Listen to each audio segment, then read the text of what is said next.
Welcome back, everyone, to Jface Games. Today we are talking about a bunch of different stuff. I know that the next video was supposed to be the State of the Union of the current RPG I'm working on, but I wanted to get this in first because there's been a lot of stuff I've been thinking about, and I've made a quick little outline cheat sheet. There's a couple different RPGs we're talking about. We're talking about Band of Blades. We're talking about ICRPG again. We're talking about Viking Death Squad. And then we're also talking just very briefly about Dungeon Crawl Classic. Okay, so let's get into the nitty gritty here. What am I talking about with Band of Blades when we're talking about position versus effort? First off, Band of Blades, for those that don't know, is a Forged in the Dark system. It's got some amazing, badass cover art here. So Forged in the Dark is the same system from Blades in the Dark, the game. And it's fantastic. It's such a good read. There's a couple good YouTube videos out there also that you can watch that they go through some explanations. There's a lot of great ideas in this game. So Band of Blades, one of the things I want to talk about is position versus effort. Okay, in essence, they have a mechanic in the game where it's their basic role mechanic. Their basic sort of general game mechanic is this idea that you're going to have a dice pool of D6s. And you're going to roll that, and you're either going to get a success, a crit success, a success with consequence, or just a consequence. That's very standard, right? In a lot of games. But what's really cool is their explanation about how you determine what the position of the player is and the effort they can provide, right? And in essence, what this is that position is the risk of the player, meaning what's going to happen, what can happen to the player, and the effort is how much they affect the narrative or the issue at hand, right? The task. Okay, so position is in essence broken down into, I'm going to try and go off the top of my head. I think it's controlled, risky, and then like not dangerous, but like, oh, I wish I had these memorized.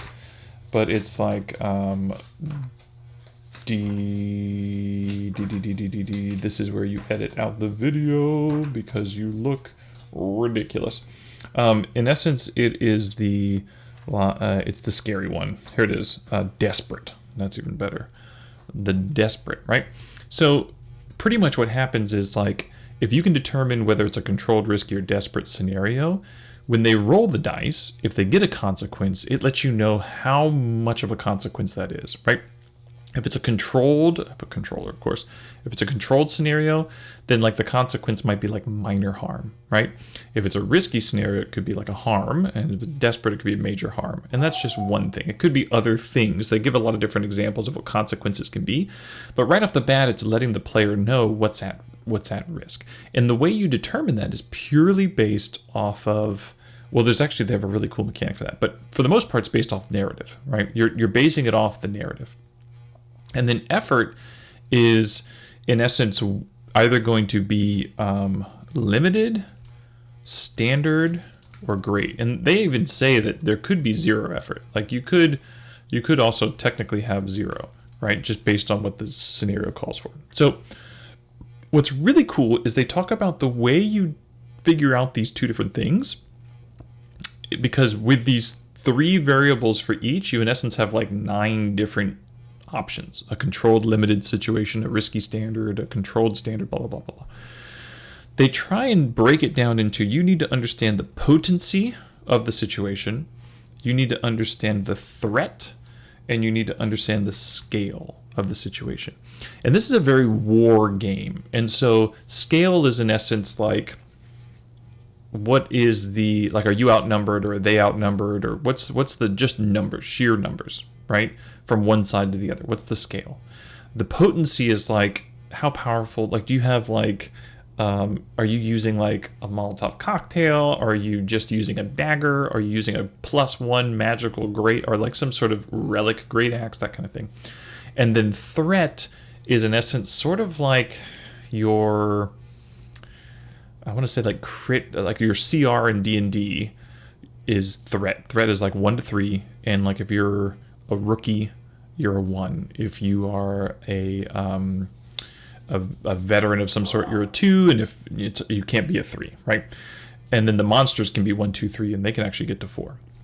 So in essence, what you're doing real quick, and you can do it with your players, is you're saying, okay, which side has more potency, which side has higher threat, which one has scale, and then you're determining based on that, is this a control, risky, or desperate situation?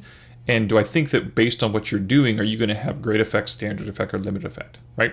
So it's like if I run up to, in this game it's all about this undead wave, but if I run up to a giant dragon with a dagger, that's a desperate situation where I'm probably going to have limited effort. So when I roll those dice, I'm not going to make much of a change. And the effort system is, if you go back to the Blades in the Dark video, it's clocks. And so in essence, like say there's 8 pie clock, like it's like a circle with 8 pie slices. A limited effort might be like 1 pie slice. A great effort might be 3 pie slices, right? Now, what's really cool in this game is that they give the players a lot of agency. So there's a lot of ways, a lot of mechanisms to take stress so that you limit consequences, to take stress so you increase effort, so there's all kinds of ways. Even though this is the basic mechanic we're talking about here, there's still tons of ways to mitigate things as a player by taking on additional stress, which could put your person at risk, right? Which I love. That ties into that whole idea of like press your luck. Now, how does this relate to ICRPG? Well, what I thought was really cool about this was the idea that that ICRPG, we already know, uses effort, right? Effort system in ICRPG is dice. So in essence, you are going to, I don't know where I'm going. Here we go. In ICRPG, you've got your normal stats, etc., but then depending on what you're doing, if you have like your fists, if you're using a weapon, if you're shooting a gun, if you're using magic, if you get a crit and you use an ultimate dice, you're rolling a specific type of dice, right? This is the same for if like you're trying to, accomplish something that's like picking a lock. If I'm just trying to do it with whatever I have versus having tools, etc. So they use dice here for effort, right? Where in this game, effort, I love the idea that both games think of things in terms of effort, whereas this one has based on the just pure scenario, what is effort? What is the effort potentially? ICRPG is saying what's the potential effort, and then you're rolling a dice to kind of randomize it. So I find that just because they use the same narrative language here, there's this really cool kind of concept where you could use the concepts here for effort, and this could be a D20 system, just like anything else, but you could say, based on what the scenario is, I think your effort's great, so even though you're still using a longsword, your effort is going to be, instead of a D6, which it would be in ICRPG, it's going to be a D8, right? And an example they give in Band of Blades is like, say I'm fighting a horde of zombies, and I'm out in the open fighting them. Well, they've got scale, and I am by myself. So this is a desperate situation where I am probably only making a limited effect. Whereas, say that horde of zombie, I find a door that they have to walk through. Well, now it's maybe risky, maybe it's even controlled if I'm a very good soldier, like if I've got high threat rating myself. So say I'm a veteran and they're just little zombies, and I've got a controlled scenario. Now I maybe am able to have a situation where I'm actually getting more effort. And so maybe in that scenario, my longsword's a D8 in my versus a D6 if I was combining these two things, right? And you could say that the group of zombies has a joint effort, right? Like a cumulative effort. So anyways, I thought that was really cool. What else does Band of Blades do? It does a ton of stuff. And I'm just going to talk about this now because I love it. So there's a concept of resisting, right? Once again, I told you there's a lot of ways to mitigate the consequences up here. There's lots of ways to increase your effort, improve, like decrease consequences, etc. And one of the ways is to take a resist, and it's almost like a saving throw of sorts. But if you looked at a character sheet on Blades and the Band of Blades, this is a character sheet. The main thing to kind of focus in on is this thing on the right, where you have these three different sort of areas. You have your insight, you have your prowess, and you have your resolve. Now, these skills are based on being a part of an army, so it's not as like social and those kind of things. I mean, it's literally like discipline, martial sway, etc. But it makes perfect sense for this setting, right? But what's really cool is that insight is linked to a type of resistance, and prowess is linked to a type of resistance, and resolve is linked to a type of resistance. I forget what the actual resistances are per se, but they're specifically linked to different resistances, right? And what ends up being really cool is that how do you determine what your resistance is? Well, these are different skills that you're going to get, and as you're leveling up, you might start off with a certain amount of skills, and then what you're going to do is you're going to level up and you're going to start to check more little things in here, right? Like you're going to be like, oh, I'm going to take one in research, and you start from the left and you filter to the right. Well, if any point in time you have to make a resistance check for, it's right here, I'm trying to read it real quick. Let's see, they describe it as, I mean, this really doesn't matter. I don't have to describe this part. But if you're trying to get stabbed, that's prowess. If you're taking a physical attack, if you're doing something for the mind, like some sort of fear, I'm guessing it's resolve. And then if it's some sort of other mental gymnastics, it's probably insight. Anyways, or it's visuals, or who knows.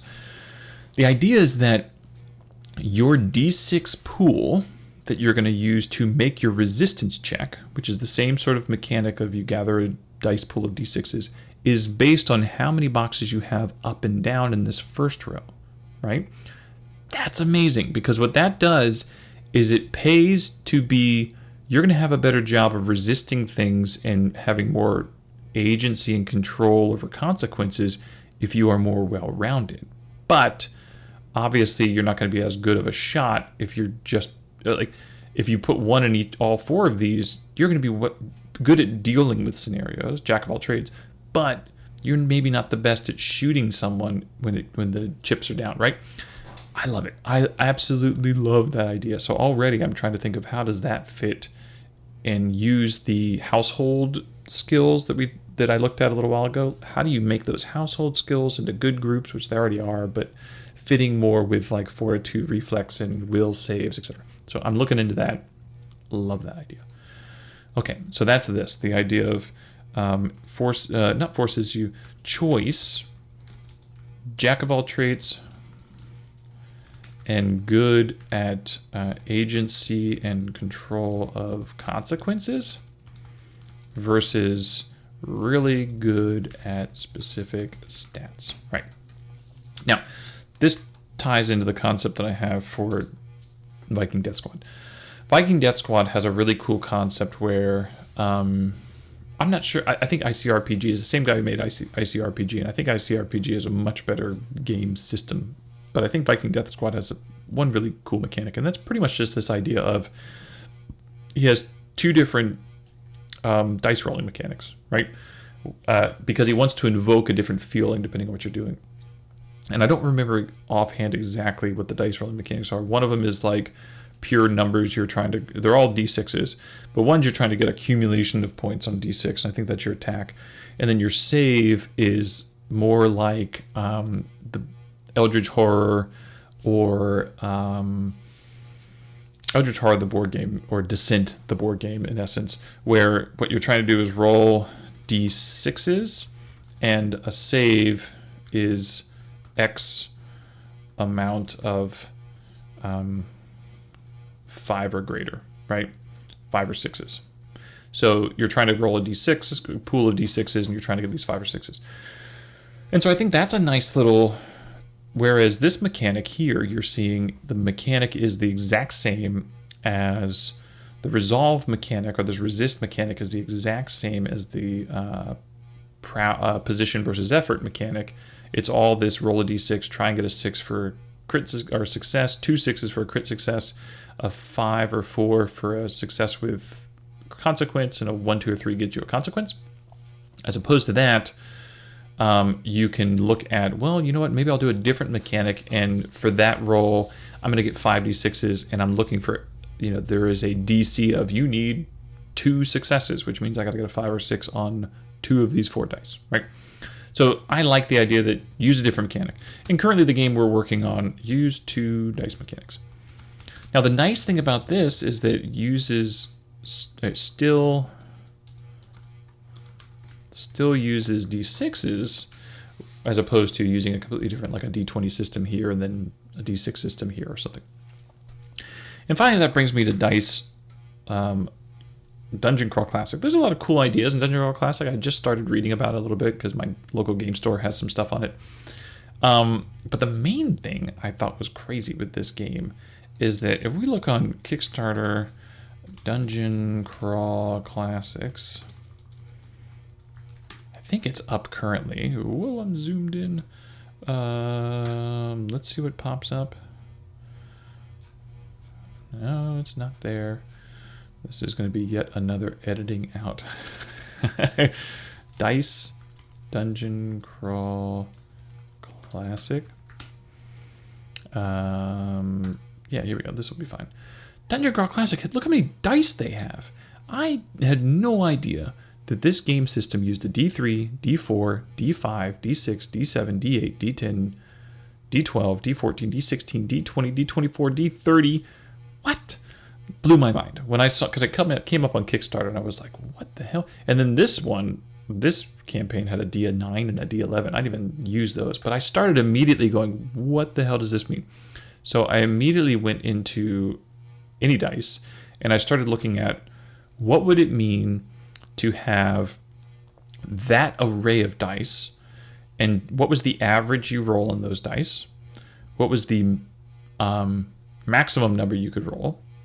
What was the half vantage? So the half vantage is what I'm calling what we described earlier in this series, where it's if you've got a D10 or if you got a D8 and you're rolling half vantage, you roll your D8 and a D6 and you take the highest. So what was nice about that is it doesn't make you exceptionally good. It just makes you really good at that mid-range potentially. So what would happen if you had half vantage? What would you have if you had advantage, which is rolled 2 of the same dice, versus what would you have if you had just that dice plus 1, plus 2, plus 3? And what you're looking at here is what is the average roll. This bottom one's not filled out yet. This is the top one's the main one. What is the average number you succeed with? Or I mean, the average number you're going to roll. And I thought that was really interesting, mainly because previously I was all about like, what are the range of percentages you're going to roll? Like, what are you going to roll 50% of the time versus 30% versus 80% versus 10% to try and figure out what are DCs. But when you have this many dice, you could instead do what's the average roll you're going to potentially roll, which might be better math for coming up with DCs. And if you combine this array with the idea of effort adjusting based on understanding the potency, threat, and scale of a scenario, that's some really cool stuff. Now, maybe that's too heady. You know, once again, one of the nice things about ICRPG is the fact that it's streamlined. Those turns are quick. What do you do? All right, roll your damage. What do you do? Okay, you already know what the DC is. Roll your dice. You already know what the DC is. Roll your dice. So that's something interesting to think about, though. All right, so that's the video. Hopefully, this was a lot of fun. This has given me a lot of food for thought, and now I think I feel like really good about where I'm going with the next video, which hopefully the next video will be the one where we show where we're at. All right, hit subscribe, hit the bell, leave comments. Love to hear what you guys are thinking. Always a pleasure to talk with you guys in the comments. See ya.